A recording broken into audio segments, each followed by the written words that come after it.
சொக்கரோடு மீனாட்சி தானாட்சி செய்கின்ற மாமதுரை. அடியவர் குறை தீர்க்க ஆண்டவன் மனித வடிவிலே வந்து 64 திருவிளையாடல்களை நிகழ்த்திய திருவிடம்.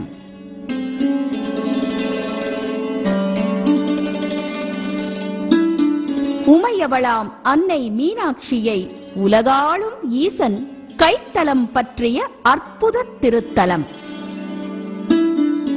மீனாட்சி சுந்தரராய் கோயில் கொண்டு இறைவனும் இறைவியும் அருளாட்சி புரிவதோடு அரசாட்சியும் செய்த மதுரையம்பதி. ஒரு நகரத்தில் ஆலயம் அமைவது இயற்கை. ஆனால் ஒரு ஆலயத்தை மையமாய் வைத்து அமைந்த நகரம் எனும் சிறப்பை பெற்றதே இந்த நான்மாடக் கூடல்.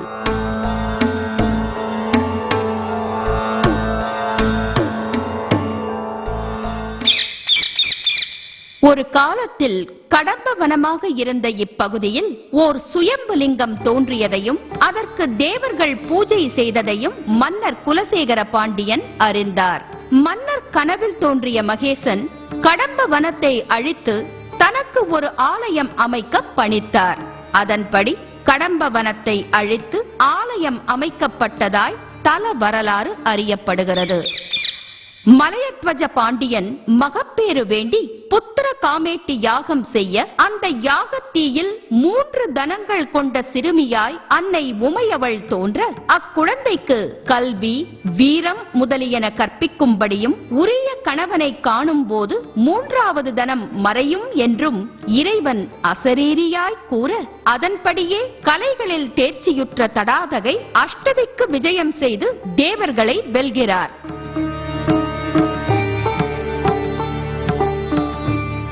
இறுதியில் கைலாயத்தின் மீது போர் தொடுக்க எதிரே இறைவன் போர்க்கோலத்தில் வந்து நிற்க அந்த பொன்னெழில் மேனியில் தன்னிலை மறந்த தடாதகியின் 3வது தனம் மறைகிறது. அதன் பின் மதுரை வந்த இறைவன் மீனாட்சி அம்மனை மணந்து மீனாட்சி சுந்தரேஸ்வரராய் அருள் புரியும் புராண பெருமை வாய்ந்ததே இப்பதி.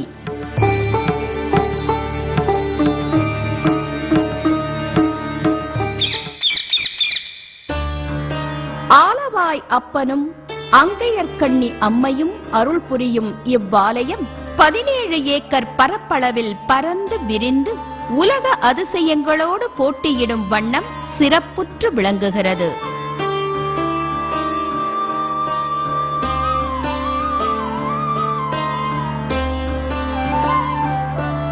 ஆலயத்தின் அழகுக்கு அணி சேர்க்கும் 12 கோபுரங்கள். இவற்றில் வெளிகோபுரங்கள் 4 9 நிலைகளுடன் கதிரவனின் பொற்கரங்கள் தாலாட்ட தலை நிமிர்ந்து நிற்கின்றன.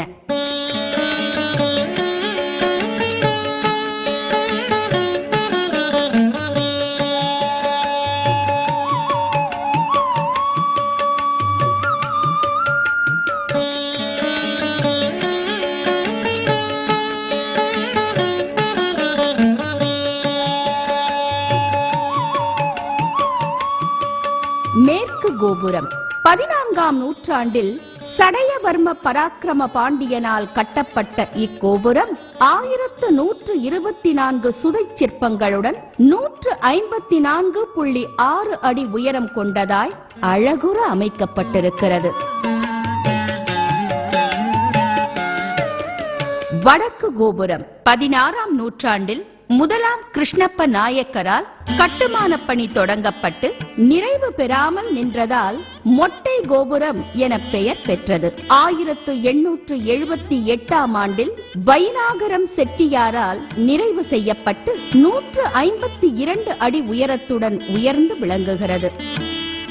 மற்ற கோபுரங்களைப் போல் அல்லாமல் 404 சுதை சிற்பங்களே உள்ள கோபுரம் இது. கிழக்கு கோபுரம் மிக பழமையான கோபுரம். இதற்கு சுந்தர பாண்டியன் கோபுரம் என்ற பெயரும் உண்டு. 153 அடி உயரத்துடன் 1011 சுதை சிற்பங்களை அழகுற அமைத்து 13ஆம் நூற்றாண்டில் கட்டப்பட்டது. இறைவனின் பெருமையை உலகோர் அறியும் வண்ணம் சிற்பங்கள் நேர்த்தியாய் அமைக்கப்பட்டுள்ளன.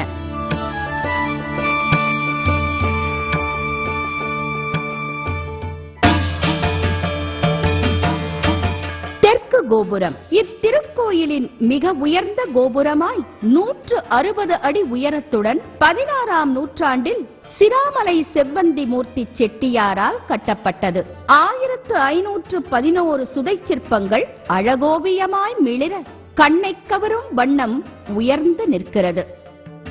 புராண நிகழ்வுகளை விளக்கும் அற்புத சிற்பங்கள் கோபுரம் கட்டப்பட்ட பிறகு 18ஆம் நூற்றாண்டில் அமைக்கப்பட்டதாய் கல்வெட்டில் காணப்பெறுகிறது.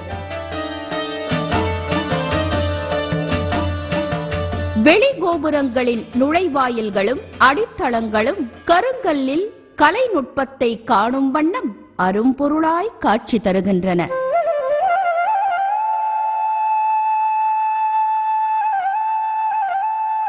உபகோபுரங்களாக 8 சிறு கோபுரங்கள் அமைந்து இறைவன் இறைவியின் இருப்பை உணர்த்துகின்றன.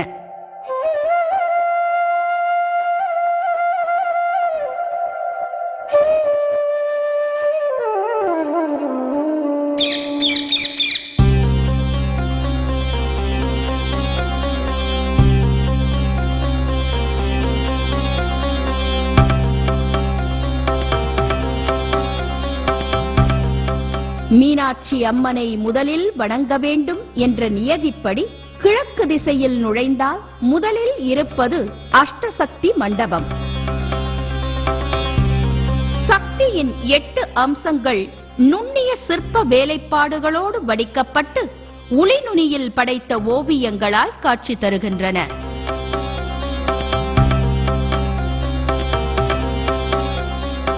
மேல்நிலையில் சுதை சிற்பங்கள் வண்ண ஓவியங்கள் என அமைத்து 17ஆம் நூற்றாண்டில் இம்மண்டபத்தை அரைவட்ட வளைவு போல் அமைத்தவர்கள் திருமலை மன்னரின் பட்டத்தரசிகளான ருத்ரபதி அம்மையும் தோழி அம்மையும் ஆவார்கள்.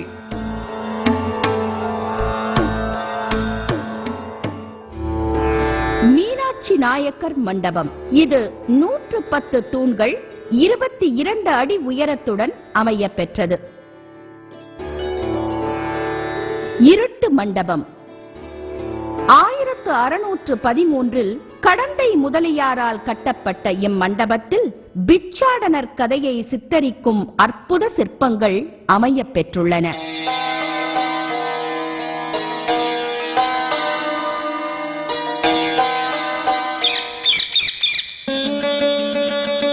மூர்த்தங்களால் மட்டுமன்றி தீர்த்தங்களாலும் புகழ்பெற்ற இவ்வாலயத்தின் பெருமைமிக்க தீர்த்தமாய் விளங்கும் பொற்றாமரை குளம். 1 ஏக்கர் பரப்பளவுள்ள இப்பொற்றாமரை குளம் நாற்புறமும் வனப்புடன் அமைந்த படிக்கட்டுகள், தூண்களுடன் கூடிய பிரகாரங்கள் என எழிலுடன் காட்சி தருகிறது. இறைவனை வழிபட இந்திரன் பொன்னாலான தாமரையை தருவித்ததால் பொற்றாமரை குளம் என வற்றாத கருணையை வாரி வழங்குகிறது. நலம் வேண்டி வருவோர்க்கு இக்குளம் நல்கும் பலன்கள் ஏராளம். இந்திரன் பழி தீர்த்ததும், நாரைக்கு முக்தி கொடுத்ததும், தருமிக்கு பொற்கிழி அளித்ததும், வெள்ளை யானையின் சாபம் தீர்த்ததும், நக்கீரரை கரை சேர்த்ததும் ஆகிய திருவிளையாடற் புராண நிகழ்ச்சிகள் நடந்தேறிய பெருமை பெற்றதே இப்பொற்றாமரை குளம். இத்திருக்குளத்தை சுற்றியுள்ள 4 பிரகாரங்களும் 16ஆம் நூற்றாண்டில் வெவ்வேறு நபர்களால் திருப்பணி செய்யப்பட்டது. கிழக்கு பிரகாரத்தில் மலர் வடிவ சதுரக்கல்லில் நின்று பார்க்கும் போது அம்மனின் விமானமும் சுவாமியின் விமானமும் காட்சிக்கு கிடைப்பது கருணை மழை பொழிவதாய் விளங்குகிறது.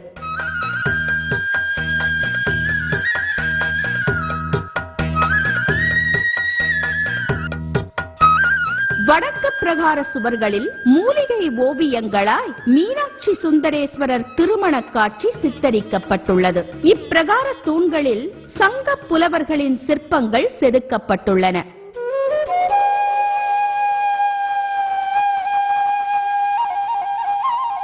தெற்கு பிரகாரத்தின் சுவர்களில் அண்மையில் 1330 திருக்குறளும் பதிக்கப்பட்டு அறிவு பிரகாரமாய் விளங்க இதன் மேற்கு மூலையில் விபூதி பிள்ளையார் காட்சி கொடுக்கிறார்.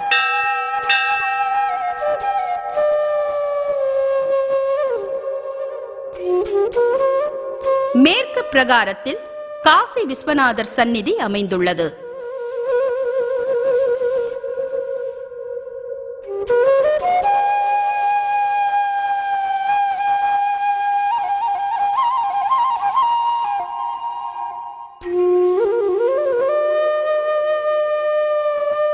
ஊஞ்சல் மண்டபம். இம்மண்டபத்தின் மேற்கூரையில் மீனாட்சி சுந்தரேஸ்வரர் திருக்கல்யாண காட்சியை ராணி மங்கம்மாள் காண்பது போன்ற மூலிகை ஓவியமும் தடாதகையின் திக்விஜய ஓவியமும் அழியாத காவியமாய் அழகுற தீட்டப்பட்டிருக்கிறது. சங்கிலி மண்டபம் எனப்படும் பஞ்ச பாண்டவர் மண்டபம்.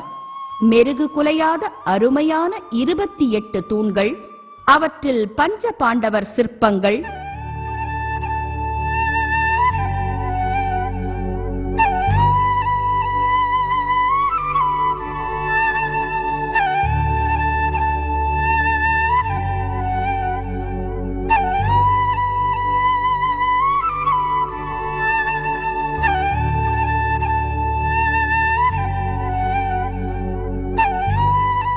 வாலி, சுக்ரீவன், யாழி, புருஷா மிருகம்,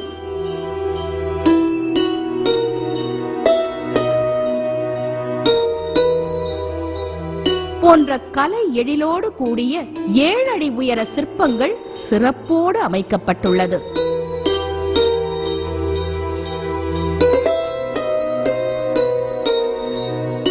மேற்கூரையில் தெய்வ திருவுருவங்கள், விதானத்தின் கீழ் 64 திருவிளையாடல்களும் சிறு சிற்பங்களால் சிந்தையை கொள்ளை கொள்கின்றன.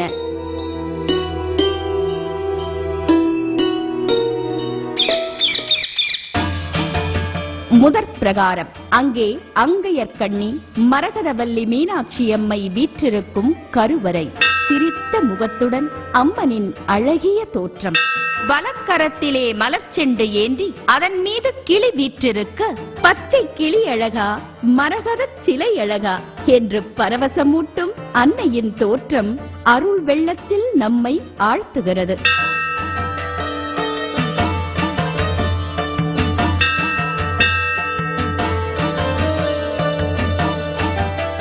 கருவறையின் முன்னே உள்ள முகப்பு மண்டபத்தில் தான் 17ஆம் நூற்றாண்டில் மன்னர் திருமலை நாயக்கர் முன்னிலையில் குமரகுருபரர் மீனாட்சி அம்மை பிள்ளை தமிழை அரங்கேற்றம் செய்தாராம்.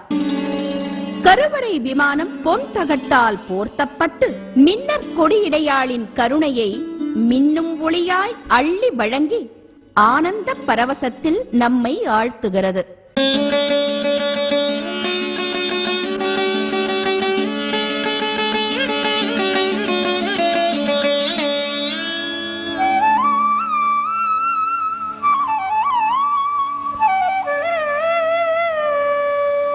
சுந்தரபாண்டியன் கோபுரம் வழியாக சுவாமி சந்நிதி நோக்கி செல்ல முதலில் இருப்பது வீர வசந்தராயன் மண்டபம். இம்மண்டபம் பிரம்மாண்ட தூண்களோடு அமைக்கப்பட்டுள்ளது. இங்கே இருக்கும் தொட்டி நந்தி மழையில்லா காலங்களில் பக்தர்கள் இத்தொட்டிலில் நீர் நிரப்பி வேண்டிக் கொள்ள மழை பெய்யும் என்பது ஐதீகம். ஆண்டவனின் அருளை பரிபூரணமாய் வாரி வழங்கும் 1008 விளக்குகள் கொண்ட திருவாட்சியின் ஒளி வெள்ளம் நம் சிந்தையில் சிவமயத்தை சிலிர்ப்புடன் சேர்ப்பதாய் அமைகிறது.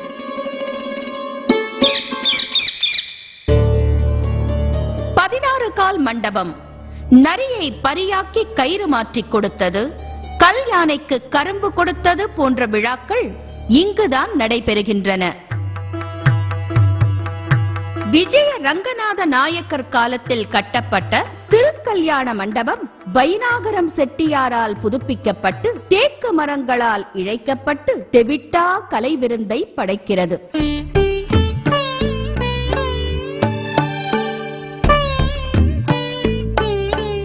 மேல்நிலையில் வரையப்பட்டிருக்கும் மூலிகை ஓவியங்கள் அம்மனின் கருணையைப் போல் மங்காத பெருமையை பறைசாற்றி ஞானம் போற்றும் கலைக்கூடமாய் ஜாலம் காட்டி விளங்குகின்றது. மீனாட்சி சுந்தரேஸ்வரர் திருக்கல்யாணம் முடிந்து இங்குதான் பக்தர்களுக்கு காட்சி கொடுப்பார்கள். ககோளம் பூகோளம் என்ற இந்த மூலிகை ஓவியங்கள் 1858ஆம் ஆண்டு வரையப்பட்டதாய் நம் காட்சிக்கு விளங்க பிரபஞ்சத்தின் அமைப்பும் பூகோளத்தின் வாழ்க்கை முறையும் வருங்காலத்தில் இப்படித்தான் இருக்கும் என தீர்க்க தரிசனத்தோடு வரையப்பட்டிருப்பது ஓவியனின் மனக்கூற்றா அல்லது ஆண்டவனின் அருள் ஊற்றா?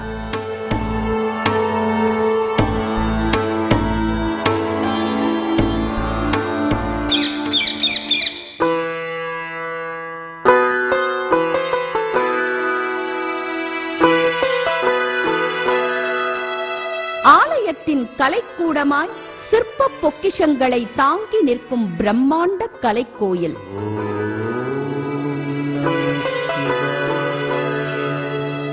தூண்கள் வரிசை மாறாமல் நேர்த்தியாய் அமையப்பெற்று எத்திசையிலிருந்து பார்ப்பினும் நேர் வரிசையாய் அமைக்கப்பட்டிருப்பது கண்ணுக்கு விருந்தளிக்கும் கவினுறு காட்சி.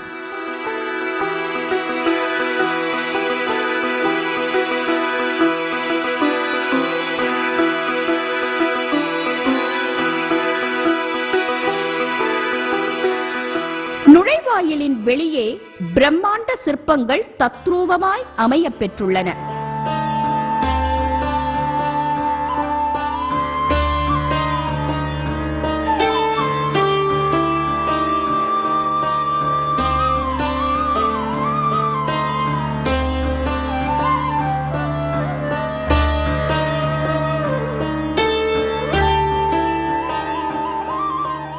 பல்வேறு விதமான தூண்களின் அழகும் அவற்றில் காணப்படும் அற்புத சிற்பங்களும் அழியா கலையை அகிலம் போற்றும் வண்ணம் அமைத்திருப்பது சிறப்பான காட்சி. இங்குள்ள சிற்பங்கள் தென்னாட்டவரின் சிற்பக்கலையை எந்நாட்டவரும் உணரும் விதத்தில் அமைத்து இது தெய்வீக கலையோ என்ற பிரமிப்பில் ஆழ்த்துகிறது. கல்லில் சிலை வடித்த சிற்பி கலைநயமாய் வளையல்கள் வடித்த அற்புதம். நவீன கால சிகை அலங்காரங்களை தோற்கடிக்கும் வகையில் அழகிய பூக்கொண்டை. சிற்பத்தின் ஒரு பகுதியில் தட்ட இன்னொரு பகுதியில் கேட்கும் இனிய ஓசை. மூக்குத்தி போடும் வகையில் நுட்பமாக செதுக்கப்பட்ட கலை நயம்.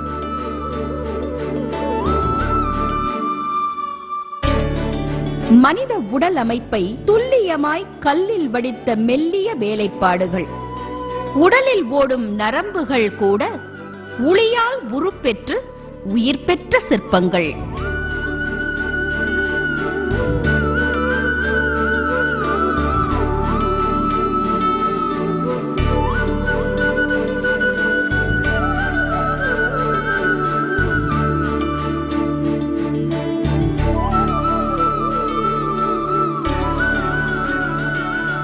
நரம்புகளின் புடைப்பும் தசைகளின் திரட்சியும் விரல் நகங்களும் கூந்தலின் வனப்பும் கூடையின் அமைப்பும் தத்ரூபமாய் செதுக்கப்பட்டு இவை உளிநுனியின் ஓவியங்களா ஒப்பற்ற இறைவனின் காவியங்களா என்ற வியப்பை விளைக்கின்றன.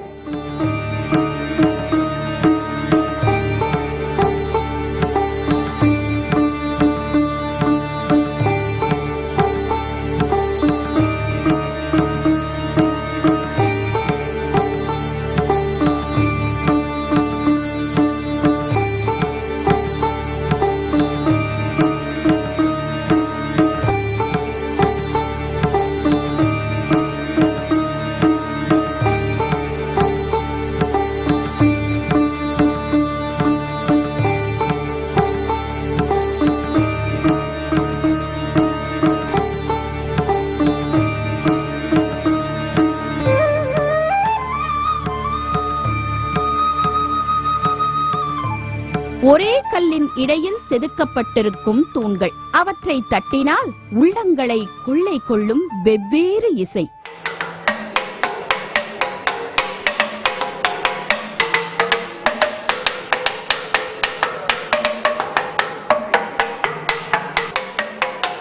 இதை கேட்கும் போது வடிவங்கள் வேறுபட்டாலும் இறைவன் ஒருவனே என்னும் தத்துவத்தை உணர்த்துவதாய் அமைக்கப்பட்டிருப்பது இசை இன்பமா இறை வெள்ளமா என மெச்சத் தோன்றுகிறது. இக்கலைக்கூடத்தில் பழங்கால நாணயங்கள்,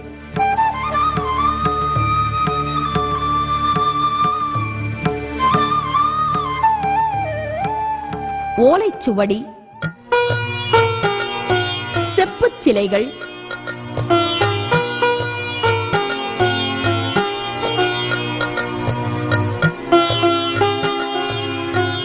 இத்திருக்கோயிலின் பழமையான கதவு. தச்சு வேலைப்பாடுகள் அச்சு வேலையோ என ஆச்சரியமூட்டும் வகையில் அமைந்திருக்கும் இந்த பிரம்மாண்ட கதவை திறக்க 6 பேர் வேண்டும் என்ற சிறப்பினை பெற்றது. மூலிகை ஓவியங்கள் என வைக்கப்பட்டு இறைவனின் திருக்கோயிலுக்கு அழகு சேர்த்து எப்புலத்தவரையும் தம் புலத்திற்கு ஈர்க்கின்றது.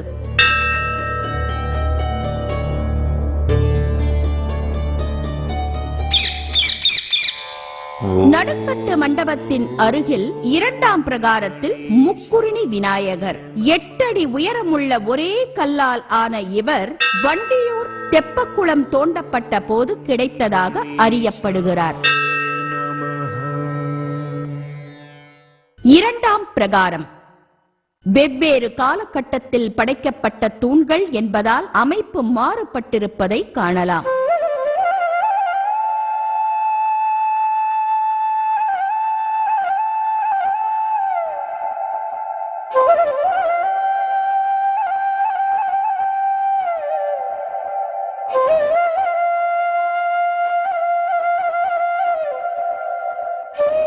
பிரகாரத்தின் மேற்கு பக்கம் கொடிமரம், கலை நுணுக்கத்துடன் கூடிய நந்தி மண்டபம், அதனை சுற்றி அமைக்கப்பட்டிருப்பதே கம்பத்தடி மண்டபம். கருணையே வடிவான கடவுளுக்கு சிற்பிகளால் வடிக்கப்பட்ட காவியம். 1877ஆம் ஆண்டு நகரத்தாரால் அமைக்கப்பட்ட இம்மண்டபத் தூண்களில் ஈசனின் 25 மூர்த்தங்கள் தத்ரூபமாய் செதுக்கப்பட்டிருப்பது கல்லில் படைக்கப்பட்ட கலை விருந்தாய் அரும்பசி ஆற்றும் அதிசயமாய் விளங்குகிறது.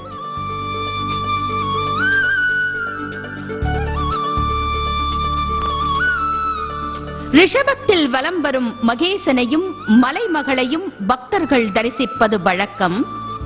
அந்த ரிஷபமே அதிசயித்து பார்க்கும் அபூர்வமான ரிஷபாந்திகர் சிற்பம். அர்ஜுனனுக்கு அஸ்திரம் அளித்த பாசுபதாஸ்திர மூர்த்தி. திருமாலுக்கு சுதர்சன சக்கரம் வழங்கிய சக்கரதானர். யமனை வதம் செய்த கால சம்ஹாரர். முப்புறம் எரித்த திரிபுராந்தகர். வேழத்தோல் போர்த்திய கஜ சம்ஹாரர்.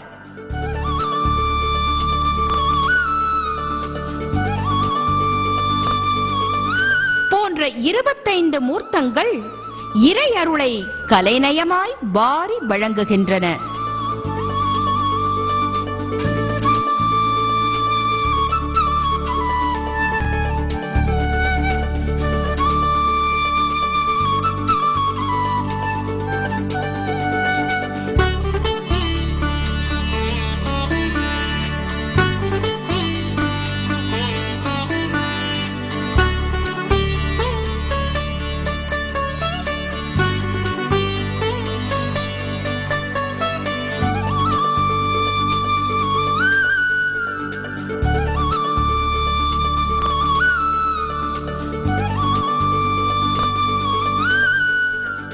உலகின் கவனத்தை தன்பால் ஈர்க்கும் உன்னத சிற்பமே மீனாட்சி சுந்தரேஸ்வரர் திருக்கல்யாண சிற்பம். மணமகனின் முறுக்கும் மணப்பெண்ணின் நாணமும் தாரை வார்த்து தரும் தமையரின் பூரிப்பும் உளியின் முனையில் ஒப்பற்ற காவியமாய் காட்சி தரும் உயிரோவிய காட்சி. இம்மண்டபத்தை அடுத்துள்ள கலைநயமிக்க தூண்களில் பிட்டுக்கு மண் சுமந்த பெருமானின் சிற்பம் சிறப்பானது. தூண்களில் காணப்படும் சிற்ப வேலைப்பாடுகள் உளியின் படைப்பா அல்லது ஓங்கார சிரிப்பா என்னும் வகையில் சிற்பங்கள் அமைந்து நம்மை உவகையில் ஆழ்த்துகின்றன.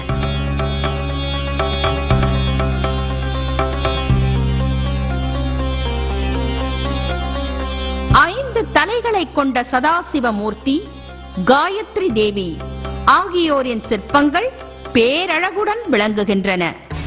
முதல் பிரகாரத்தில் நுழைகையில் வாசலில் அமைந்துள்ள துவார பாலகர்களின் சிற்பங்கள் 12 அடி உயரத்தில் பிரம்மாண்டமாய் மிரட்சியூட்டுவதாய் அமைந்து துஷ்ட சக்திகள் அண்டாவண்ணம் அமைக்கப்பட்டிருப்பது பயம் கலந்த பக்தியை வரவழைக்கிறது. 12ஆம் நூற்றாண்டில் குலசேகர பாண்டியனால் அமைக்கப்பட்ட கருவறை. கருவறைக்குள் நுழையும் முன் மண்டபம் 6 கால் பீடம். மன்னர் திருமலை நாயக்கர் நிறுவிய செம்பினால் ஆன துவாரபாலகர் சிலைகள் அழகுற அமைந்த இம்மண்டபத்தில்தான் திருவிளையாடற் புராணமும் உலக பொதுமறையாம் திருக்குறளும் அரங்கேற்றப்பட்டது. இக்கருவறையில்தான் மாய பிறப்பருக்கும் மன்னவனாம் மகாதேவன் சிவலிங்க திருமேனியாய் வீற்றிருக்கும் திவ்ய காட்சி. குறைகள் கோடியென ஓடி வருவோர்க்கு நாடிச் சென்று நலம் பயக்கும் நமசிவாயன் மூலலிங்கமாய் அமர்ந்து முந்தை வினைகள் தீர்க்கின்றார். ஓம் நம சிவாய. இக்கருவறை விமானம் இந்திரனால் தேவலோகத்திலிருந்து கொண்டு வரப்பட்டது என்றும் இந்த விமானத்தை ஐராவதம் உள்ளிட்ட 8 யானைகள் தாங்கி நிற்கும் சேவையில் ஆட்பட்டதாகவும் திருவிளையாடற் புராணத்தில் காணப்படுகிறது. பொன்னார் மேனியனின் போற்றத்தகு கருவறை விமானம் பொன்தகடு போர்த்தப்பட்ட மேற்பகுதியுடன் மின்னும் பேரழகு பக்தி பரவசத்தில் ஆழ்த்துகிறது. 1671ஆம் ஆண்டு விஸ்வநாத நாயக்கர் இந்த பொன் தகட்டை வேய்ந்ததாய் அறியப்படுகிறது. புது மண்டபம். மன்னர் திருமலை நாயக்கரால் சீருடன் அமைக்கப்பட்ட மண்டபம் பிரம்மாண்ட அமைப்பில் பெரும் தூண்களுடன் காட்சி தருகிறது.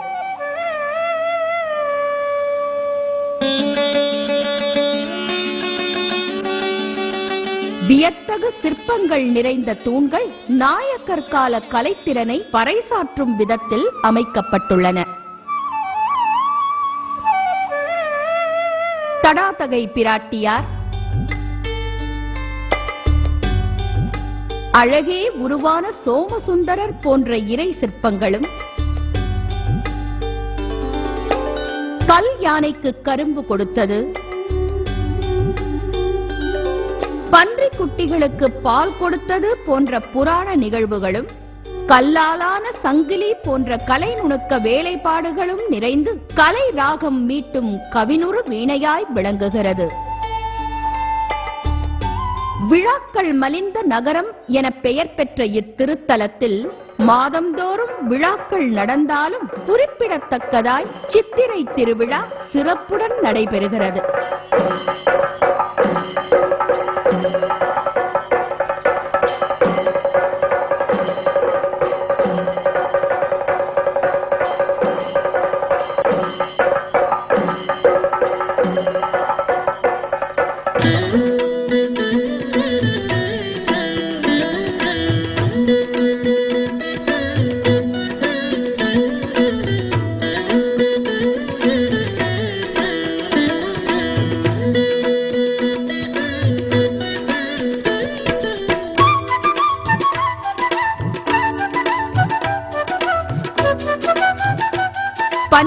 நாட்கள் நடைபெறும் இவ்விழாவில் மீனாட்சி அம்மனுக்கு முடிசூட்டு விழா பக்தர்களை கவர்கிறது.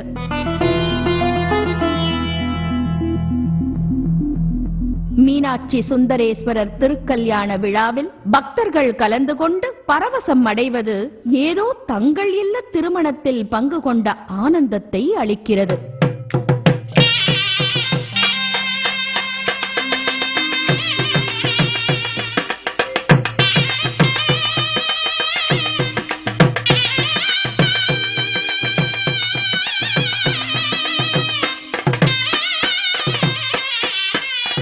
ஆவணி மூலத்தில் நடைபெறும் பிட்டு உற்சவம் எளியோர்க்கு எளியவனாய் இறங்கும் ஏந்தல் என இறைவனை எண்ணத் தோன்றுகிறது. பார்ப்போற்றும் ஆலயத்தின் தேரோட்ட காட்சி பக்தர்களை பிரமிப்பில் ஆழ்த்துகிறது. இது தவிர அண்மையில் அமைக்கப்பட்டுள்ள தங்க ரிஷப வாகனம் தகத்தகாயம் காட்டி மின்ன அம்மையும் அப்பனும் அதில் ஆனந்த பவனி வரும் காட்சி ஆனந்த பரவசத்தில் நம்மை ஆழ்த்துகிறது.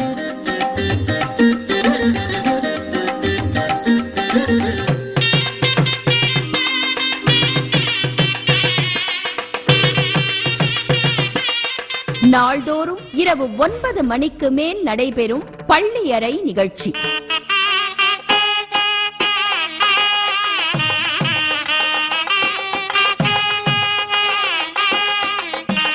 சுவாமியின் சந்நிதிக்குள் அனுமதிக்கப்படாத அயல் நாட்டினர் இப்பள்ளியறை பூஜையை ஆவலாய் காணும்போது நம் பண்பாடு, கலாச்சாரம் ஆகியவற்றில் அவர்கள் கொண்டுள்ள ஈர்ப்பு வெளிப்படுகிறது.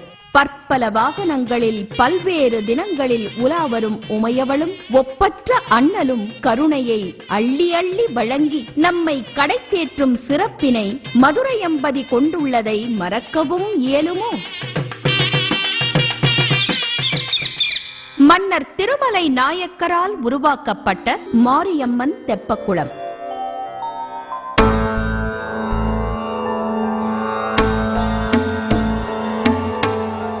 தைப்பூசத்தன்று நடக்கும் தெப்போற்சவம் பக்தர்கள் உய்யும் வண்ணம் சிறப்புடன் விளங்குகிறது. இறைவன் தம்பதி சமேதராய் தெப்பத்தில் உலா வருவது ஒப்பற்ற காட்சி.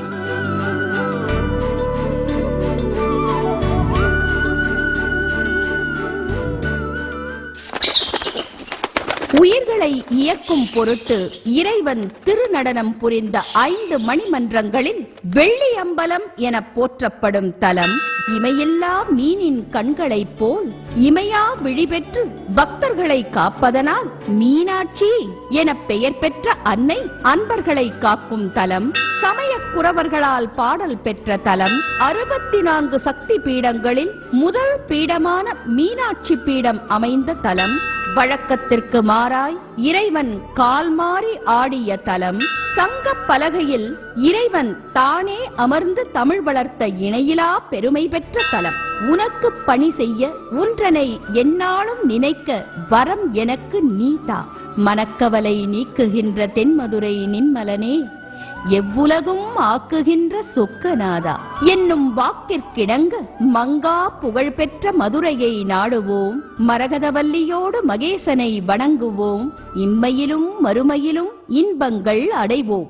ஓம் நம சிவாய. ஓம் நம சிவாய. ஓம் நம சிவாய. ஓம் நம சிவாய. ஓம் நம சிவாய. ஓம் நம சிவாய. ஓம் நம சிவாய. ஓம் நம சிவாய.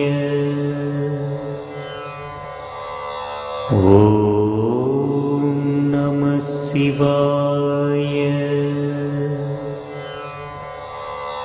ஓம் நம சிவாய.